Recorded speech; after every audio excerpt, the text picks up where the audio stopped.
female producers, she makes mention of the fact that she got knocked over again and she hears nothing.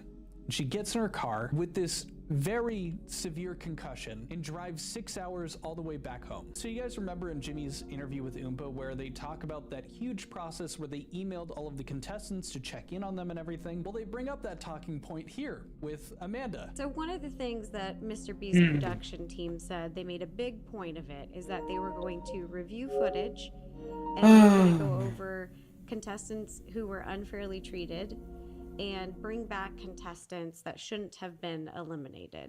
Did they ever reach out to you? No, they didn't. And I did hear that too from them, that I think they sent out an email to contestants saying that basic thing, that they were reviewing all the footage. Now, I was so injured at that point, I would not have actually been able to attend the Toronto Games.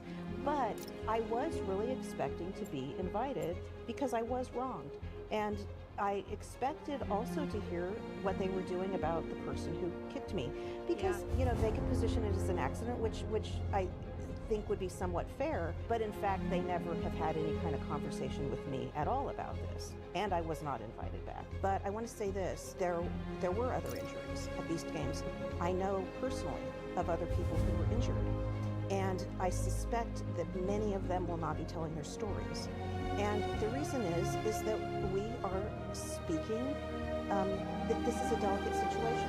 It's delicate, it's controversial, there are legal issues. I could speak out and potentially reduce the chances of future injuries. Now, if this was just standard broadcasting, like, you know, Survivor, TV show, that kind of media, there wouldn't be this, oh, we're calling back the people that were treated unfairly to give them a second shot. There would already be a lawsuit. On top of that, again, yes, the fact that they never make note of the fact that the person that shoved them over did break a rule, again, they could have gone with an accident like she brought up, but none of it is a conversation at all. I have no clue what to do. Which means that they looked back at the footage and didn't see that something had happened. Now, there is a world where she's faking this, where she's making this up, although it just doesn't make sense by any stretch of anything that she said that she would make this up. So I'm perplexed as to how they look at the footage, you know, see that she's hit the ground and no follow-up happens, not even after the shove, anything like that. She even makes a mention of this multiple times to different producers, but they don't get back. It almost seems like this point of reaching out to people is almost a bit performative. The reason I say it doesn't make sense that she'd be making this up is that her kid is a huge fan of these people, and the way that she has framed this up until, you know, talking about actually going through the injury and suffering the consequences, she speaks very highly of them, is willing to put up with pretty much everything else that she had outlined, except for when she got knocked out. And even when she did, she's like doing her speech and saying, check the cameras. I might have actually hit the briefcase first. Come on, like let me into this game. So for someone who at least portrays themselves as someone who's a huge fan of the content creators involved, specifically, you know, Matt, Pat, and Jimmy, it just doesn't add up that they would concoct this entire story for a little bit of clout.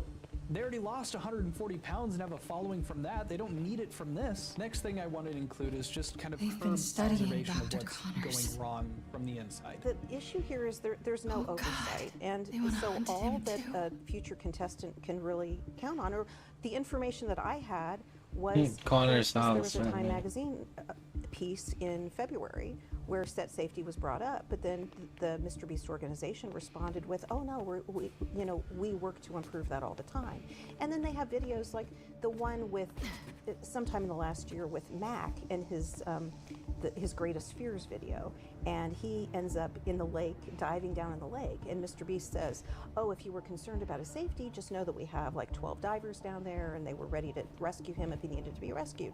And so those were some of the signals that I heard as a oh my god, this is what you need to do. I signed a liability waiver that yes, I could risk death, but I signed that assuming that they actually did tend to set safety, but there wasn't that level of care in the Beast Game set. I would think a dozen people saw the kick, and I had 0 exit medical care. So that show was not there before. Is unacceptable. I would say to them, I need to speak to a producer. Because I was trying to tell them, like, I just got knocked down. I need to speak to a producer. The other way. Each one I was saying, knocked down, like. Yeah, I was saying to them, I got knocked down.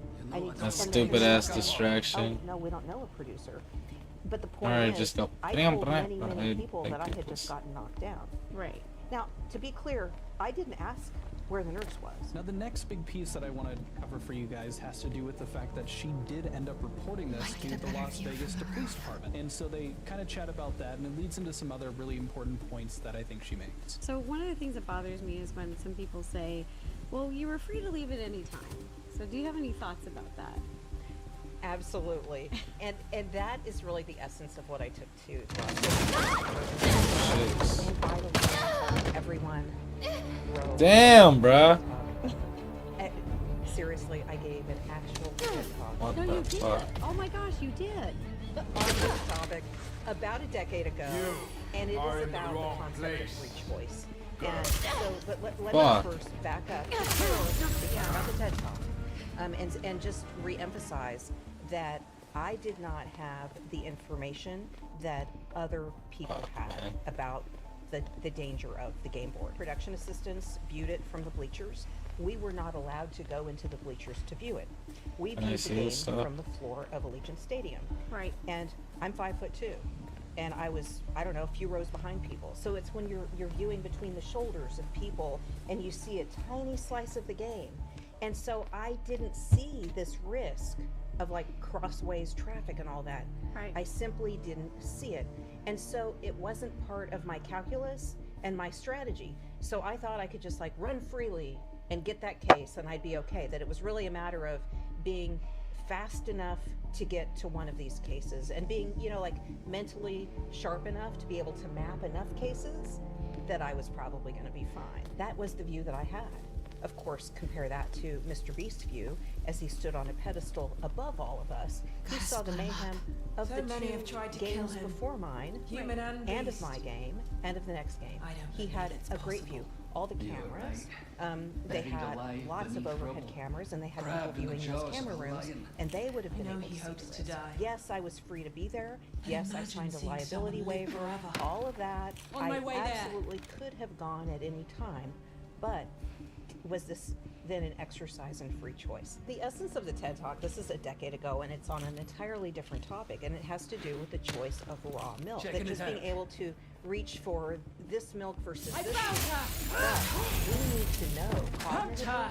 something about the difference between those choices. Yes, sir. The information we have about those choices really affects whether our choice of raw milk or pasteurized milk is free. It's only free if we have enough information about the difference between the choices. Therein lies free choice. And so take that to Beast Games. And my physical ability to walk through that exit door, and the fact that I didn't, was, is it a sign that my concussion and my injury comes from my exercising free choice? Well, I argue that I didn't have the information about the risk. And in fact, it was kept from me because I was not allowed to view from the bleachers because I was told there would be no kicking and no pushing. That was the rule. Right. So color me surprised. Oh my that I God, would they be killed tackled him? in a game that would not allow tackling. Right. Oh. Right. So was Are they just working on it or what? No. This point that she makes, talking about the TED Talk that she had done about free choice, obviously about milk at that time, but it has so much application to some of the conversations that we've had around Very the awesome. Mr. Beast drama. Specifically, empty. I think everyone's I'm in an looking abandoned back to zoo the in Jersey. Jake Reynolds It's- situation where he was put in that isolation Oh room, my and a lot God. of people were like, well, you could have stepped out at any time. It's important to note that even in that situation, Jake makes mention of the fact that the way that they talked about the situation was not reflective of what the actual challenge ended up being. And that lines up perfectly with what she was talking about. I think she also does a great job at, you know, making it clear that it wasn't like she was being dumb about this. It wasn't like she was just looking at it and was just going, yeah, I can't see anything above, so, you know, nothing's gonna go wrong. Like, she was intelligently thinking It's so about fucked going, up. clearly this game, as they have it set up, if they're not, you know, we can't see this from the bleachers, we're just making our assertion from here. I just have to be faster, and I just have to be a bit more intelligent. used a code and, to get you in the know cage. where those briefcases Connor that are Shackles going to need work that key. are located, memorize it, and get to the place and just be quick. It wasn't like she just threw caution to the wind. She was keeping in mind and just making a logical conclusion based off of,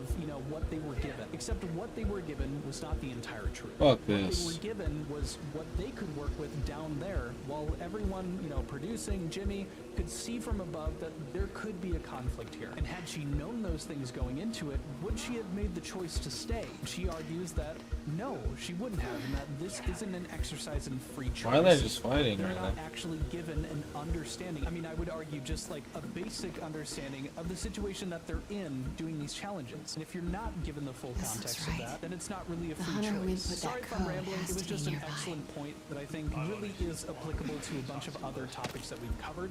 If you disagree with me, let me know in the comments. That's just kind of been my immediate understanding from that point, and I really thought it was useful for this subject. But moving on, we're now going to get into the full understanding of, the actual injury. We're going to talk about the bruising body and really get into understanding the full breadth of what she's now going to have to endure for the days that The injury was early Saturday morning. The drive back to Sunday.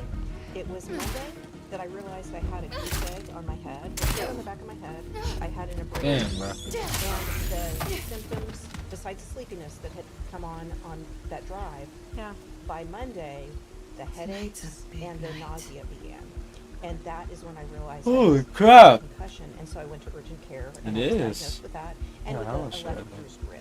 They did an x-ray to see if there was any sign of evidence that it was Oh broken. my gosh, you get a bruised rib? Well, and I was kicked in the calves. I can't do this, So I bro. had bruising on my calves as well. And then Thursday, I went into my primary care doctor and then began meeting with her once a week, I believe, for the first month.